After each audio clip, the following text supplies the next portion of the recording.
Welcome to the Land of Bet Sports Betting Show. 4 NBA games here on Thursday, following up on the Cup from Wednesday. That is still rolling along right now, so I don't have the final card yet and how we did, but those results are always up on landerbets.com. But we're going to be running through some insights, the data, the starting lineups that we have for these games as well, to help you get your bets down here for Thursday night. So if that all sounds good, give this video a like. Let's get right into things. First game here is the Celtics in Milwaukee taking on the Bucks. No Giannis, as we know. The Celtics are healthy. We've got Jaylen Brown in there, so the starting lineup's looking like Derek White, Peyton Pritchard, then Jordan Walsh and Brown at forward, and Neemias Queta there at center. On defending them, probably going to see this both ways, right? Offense and defense. I think everybody here is guarding each other. So Kevin Porter Jr. on Derek White and vice versa, and then Rollins on Pritchard, Turner on Walsh. And this is the interesting part about what's happening right now with Doc Rivers and the Bucks, is that Miles Turner is basically playing small forward. Jericho Sims is starting at center, and then Kyle Kuzma comes in and plays the 4. The reason I say Turner is playing small forward is because where he is on offense is basically out on the wing or extended elbow, leaving area room for Jericho Sims to sort of stay on the baseline and out of the way as much as possible. It's weird, honestly. It's clunky, and it just leads to all of the usage going to Kevin Porter Jr., which we'll talk about. But this is not a game that I'm necessarily eyeing a ton of overs. These are two teams playing incredibly slowly, and we're going to take a look at how bad the offense is for Milwaukee in 1 second without Giannis, as we know. But pace in the last 7, dead last for Boston, 24th for Milwaukee.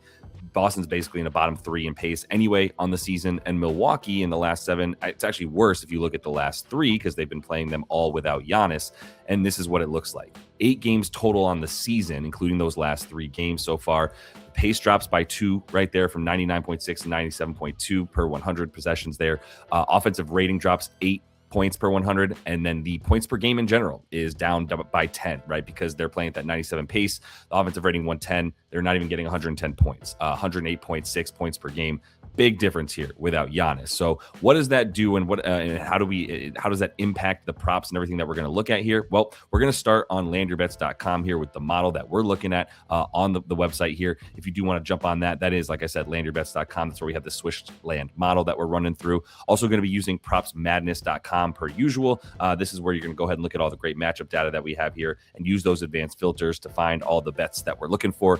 Use code LYB if you jump on Prop Madness here. It'll get you for 25% off on your first month there. But let's use this to just sort of sift through what we're going through, and starting with the Celtics and Bucks game. And the first thing that I'm going to be looking at here is probably going to be a fade of Miles Turner. Points, rebounds, and assists. This is 19.5 on DraftKings, the only book that's opened it. I don't know if this is going to stay at 19.5. That'd be crazy. If you look at these last bunch of games for Miles Turner, he is, like I said, playing small forward and barely getting to 25 minutes consistently. He's played 25 minutes twice here in the last roughly, 5 games now. And it just doesn't seem like he's clearly not the right fit, especially when there is no Giannis and there's no center, sort of a bully for him to play off of, no guy for him to sort of rely on for the rebounds, rely on for doing the dirty work down low, sort of like the Pascals and the Giannis's. I guess you put Bobby there, but even Bobby Portis isn't starting right now. Like the starting lineup for this team is going to look, like I said, with Kuzma at the 4. It's just gross. But Miles Turner's not getting the usage. He's in these last. Let's dumb this down to the last 5 games. In the last 5 games, he is playing 23 minutes per game, down 5 minutes from his normal amount.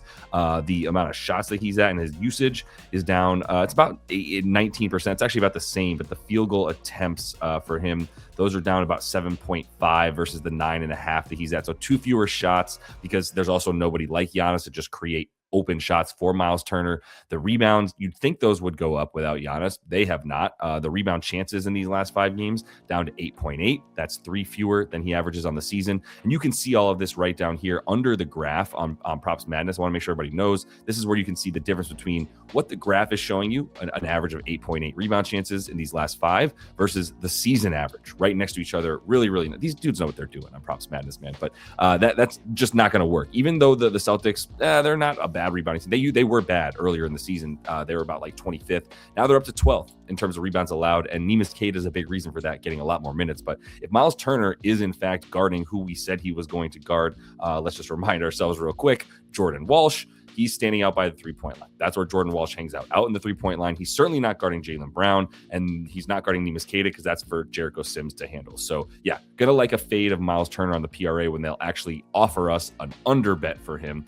And then as you can tell, based on this other bet where I'm fading Ryan Rollins on 30.5 PRA, we do have an under bet for odds for him, minus 111. Yeah, man, like this is just too high. I love Ryan Rollins. Was betting on him all season when it was really, really valuable, and it is not. 30.5 against the what are the Celtics now? 17. They're 17th in defensive rating, but against limiting guards, they are top 5 limiting assists. They are top 5 limiting rebounds as well to guards, which is weird because they were really bad at it last season. But they're basically top 10 in most of that. The strength of their defense is on the perimeter with Derek White, and even, to be honest, a little bit of Peyton Pritchard, who is a good defender as well. So I don't like the PRA for Ryan Rollins. It's just not something that he does consistently. Even if you look at him this season without Giannis, right? I know that he has a few games earlier. These were also without Kevin Porter Jr. That's the key. And now Kevin Porter Jr. is the guy with the ball in his hands. If we do this with Kevin Porter Jr. and without Giannis, it's just 2 games now where he's at 29 and 22 PRA. 29 came against the 76ers, who are not a good defensive team. 22 came against the Pistons, who are a good defensive team. And this has blowout potential for sure. If the Celtics are taking this seriously, which they should be because they don't have many games ahead of them with the NBA Cup coming up and they're not in it anymore, does seem like they should come in and get the win against a division foe here, a conference foe rather. So I like them to keep Ryan Rollins points PRA under. And I just don't like much to the over in this one, like I said, because of a slow tempo with a team like the Bucks here, who's going to be much worse on offense without Giannis. Looking at the model here, it agrees with me with everything that I'm talking about with Milwaukee, right? Ryan Rollins up at 30 minutes. This is probably a little bit of a low projection on the minutes. You can probably bump most of these players up by 2, 3, 4 minutes compared to what the model is saying right now, especially because it's just getting used to Jericho Sims in the starting lineup alongside Miles Turner. But all the props here are still anchored to things that aren't really necessarily totally reliant upon minutes. And so I think that the points, assists, rebounds are pretty accurate.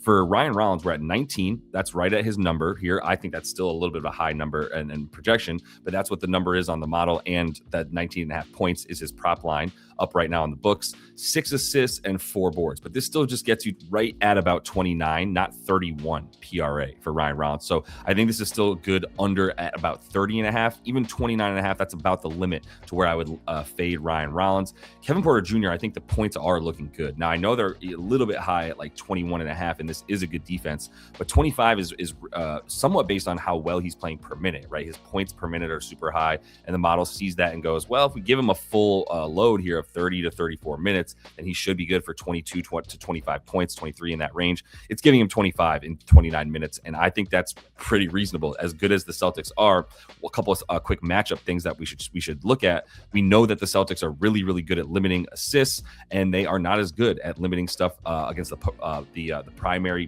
ball handler, the guy who's definitely the shot creator, a guy who can create his own shot in isolation as well. That's how you score against the Boston Celtics, and that's why I'd be liking. I like him to score here, Kevin Porter Jr., and I don't really like him on the dimes. Not sure if I'll try to get cute with it and fade the dimes and then go over on the points, but I think the points at 21.5 up to 22.5 is a good enough over to just take by itself for KPJ. Next game I'm looking at here is Portland in New Orleans, and the key is that Donovan Clingan is already out for Portland.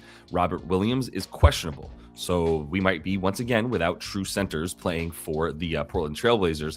If that's the case, then Deni Avdija is going to play small ball 5, and then Young Hansen will come in and play at the 4 for the Trailblazers, the rook here out of China. So then we'll see on the other side. I think this is going to be how everybody lines up on both ways once again. Jeremiah Fear is going to be on Sissoko, which this tells you the state of the Blazers, that they need Sidy Cissoko to be starting. I'm sure all of you have heard of him and all the time that he got on the San Antonio Spurs last year.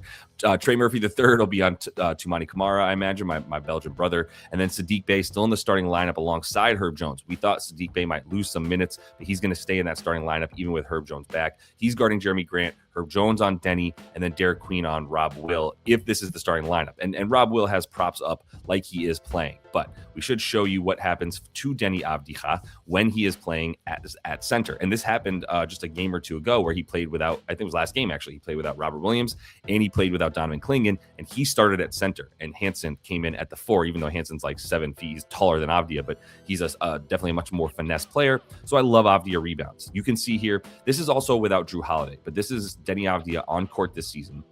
And he's playing without Donovan Clingan and Robert Williams, and basically is the center, right? And again, also without Drew Holiday, because Drew took a lot of props and stats from Deni when he played. He's also out and has been out.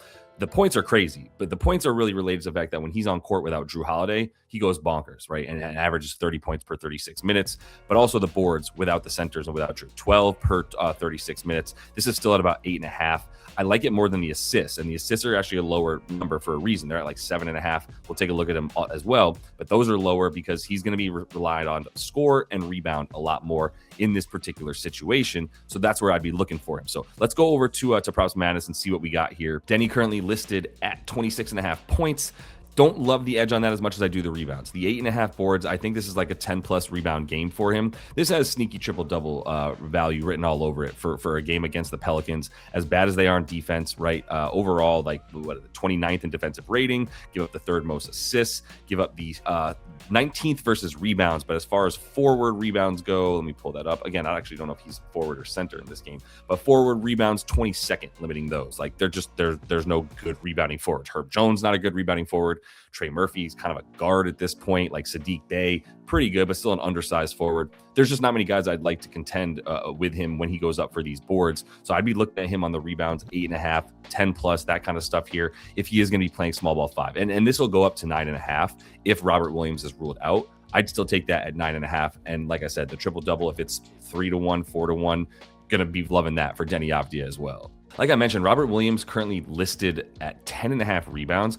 He is questionable, but like I just don't think that he should be at 10.5. I don't think we should assume he's going to play 30-something minutes the way that he did against Detroit right here. It's a little bit of a crapshoot, but I think points and rebounds fade of Robert Williams of 21.5, if this is still the number tomorrow, and even if he is ruled in, and keep this in mind, if he is ruled in, and this number is sitting at 21.5 before he's ruled in, it's probably going to go up to 22.5, maybe even 23.5 when he is ruled in, because it's going to be, oh, he's starting, and everyone's just going to say, oh, he's going to play a million minutes, and he's going to. I just wouldn't bank on that for Robert Williams and the Trailblazers in general. I think they're down to play with Hansen at the 4 and Avdija at the 5 in this matchup, especially with Derek Queen, who's just a sieve on defense. So I think they'd love Avdija to play the small ball center. I think that Robert Williams shouldn't just be assumed that he's playing 30 minutes, and if he's up at 23.5 PR tomorrow, I'm going to be fading him, even though it's an easy matchup. I just don't think the minutes will be there for him.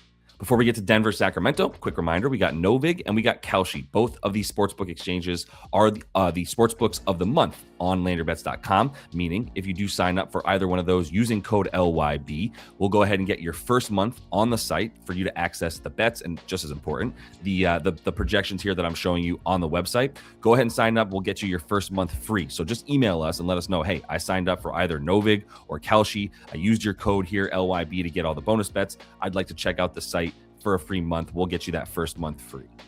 Zach LaVine already ruled out for this game here as Denver is in Sacramento against the Kings. So this is how I see things sort of lining up. I do think Keon Ellis gets the start. Dennis Schroeder also not going to play in this game. He's doubtful. So it's almost assured that he's not playing. But Keon Ellis, I think, would be the one jumping into the starting lineup. So you have a really good defender for Jamal Murray. Although I don't know if Doug Christie knows what he's doing. Russ Westbrook then would probably be on Cam Johnson, who is essentially playing pseudo shooting guard. Spencer Jones, everyone's favorite rook, is playing at the small forward spot. And then Peyton Watson and Nikola Jokic, who you might have heard of. He's going to be guarded by the French kid, Reynaud, and then Keegan Murray on Watson, DeRozan on Jones, Westbrook on Johnson. Like we said, this will be how they line up when the Kings are on defense against the Nuggets. And then on the other side here, I do think it'll be similar, but you'll have probably Cam Johnson on Keegan Murray. You'll put Peyton Watson on DeMar DeRozan as the main defender on him. He is a slightly better defender. So what do we look at when we have Russell Westbrook against an old team, against his boys, going up in a matchup without Zach LaVine, without Dennis Schroeder, lots of minutes available to Russ Westbrook? I would say it's a good time to bring up what he does when he plays without Domas. We know Sabonis, who knows if he'll play for the Kings again.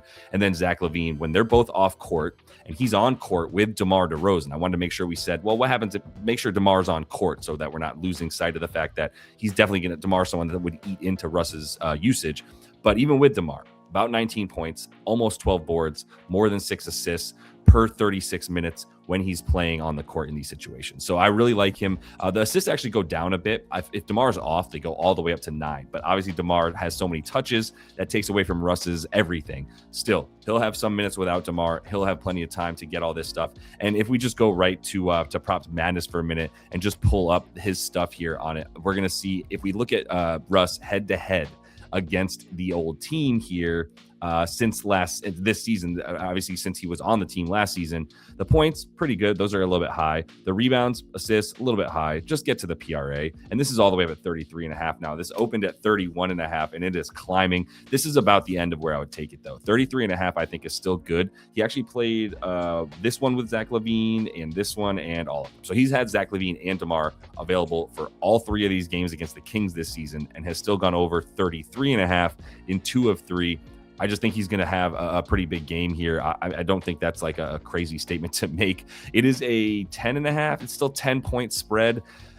The blowout is possible, but look, man, like this is not the same Denver Nuggets team that we've seen with all of its guys. No Aaron Gordon and no Christian Brown is going to be a massive difference. They don't even have Julian Strawther, who's a really nice scorer off the bench for them, that they're going to be without once again. So this lineup's going to be pretty thin. Like Jamal Murray and Nikola Jokic are going to have to play full minutes, even if this is a blowout. Like I think it doesn't get there until the very end, and they're going to be in there until it is like the middle of the fourth quarter at the worst. So like that should keep things close enough for everybody to get their full time here, and we shouldn't necessarily have to worry about that quite as much as this Nuggets team is so undermanned.